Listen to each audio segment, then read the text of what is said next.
እርሱ የ7 ዓመት ልጅ እያለ አጤ ምኒልክ የሸዋ ንጉስ በመባል ዘውዳቸውን የደፉበት ጊዜ ነበር። ጊዜ ሄደ፣ ጊዜ መጣ። ዓመታት በዓመታት ተሻሩ። ዘውዴ ደረቱ ሰፋ፣ ክንዱ ፈረጠመ። ከአባቱ ዘንድ ገብቶ ጮማ እየቆረጠ ከእናቱም ተጠግቶ ጠጅ እየጨለጠ ተመቸው፣ አማረበት። የቤተ መንግስቱ ባለሟሎችም ካሁን ወዲያ የንጉሱ ጠባቂ ነህ አሉት። ወዶና ፈቅዶም የንጉሱ ጠባቂና የቅርብ አገልጋይ ሆነ። አጤ ምኒልክ ሲንቀሳቀሱ በግራ 45 በቀኝ 45 ጠባቂዎችን አስከትለው ነበር። ታዲያ ዘውዴ ነሲቡ በቀኝ ካሉ ከ45ቶቹ መካከል ፈርጣማውና ግንባሩ የማይፈታ ተብሎ ከሚጠቀሱት መካከል አንዱ ነበር።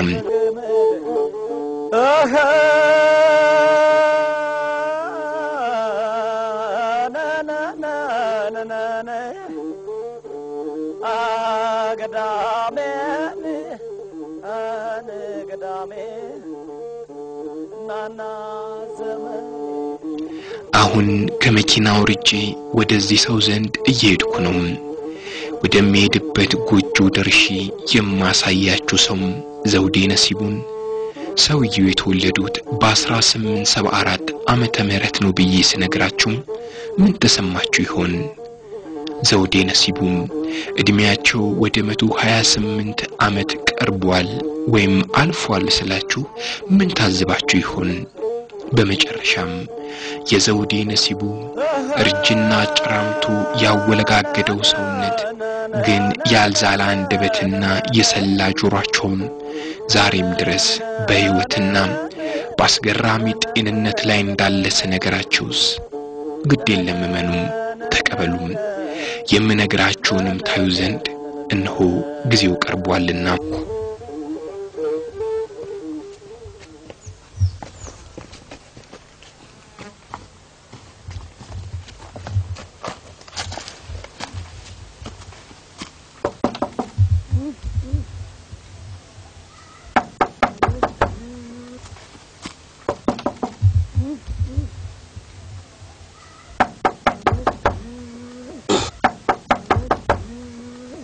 ማማ አንተ?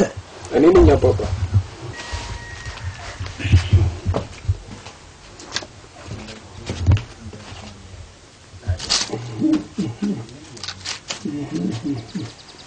የከፍታታለ ቤቴን እንዳመሉ የትከደረመችው ከፍታት ከደረሉ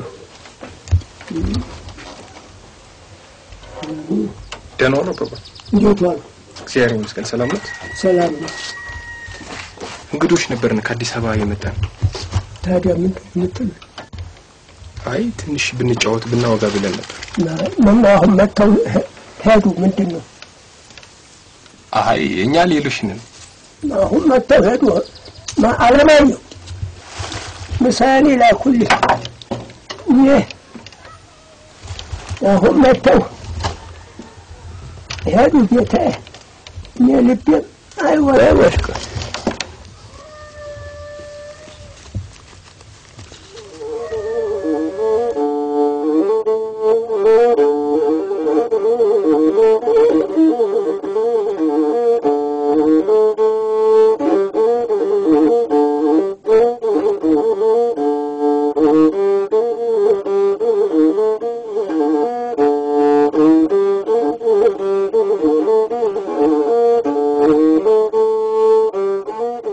እስኪው እንደዚህ የተጨረማመተው የጋሽ ዘውዴ ሰውነት ወደዚህ ምድር ለመጀመሪያ ጊዜ ከመጣ አንስቶም 128 ዓመታትን አሳልፏል። እነዚህ እግሮች የዚህን ምድር ትቢያ ከረገጡም 128 ዓመታትን ዘልቀዋል። ጆሮዎቻቸው ለ128 ዓመታት ድረስ ያለማቋረጥ ሰምተዋል። አንደበታቸውስ ቢሆን ዛሬም አብዝቶ የተወደደ የታሪክ እውነትን ከመናገር አልተገታም።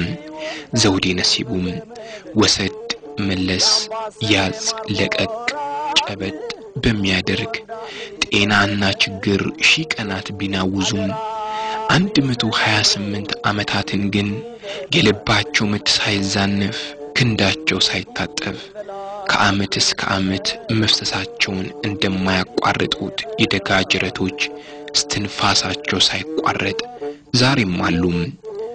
የጋሽ ዘውዴ ነጩ ሽበታቸው ከወቅት ወቅት መፍሰሳቸው በማይታጎል ከደጋ ጅረቶች የሚፎካከር ይመስላል። ጅረቱም ነጩ ሽበትም ለጊዜ እጅ ላይ ሰጡም ዝም ብሎ ለመኖር የተማማሉ ይመስላሉ። አነ ለፈረስ ያስተማርኩኔ ነኝ አነ ለፈረስ ያስተማርኩኔ ነኝ እሱም ጥሬ ቢያጣ እኔም ቢቸግረኝ እሱም ጥሬ ቢያጣ እኔም ቢቸግረኝ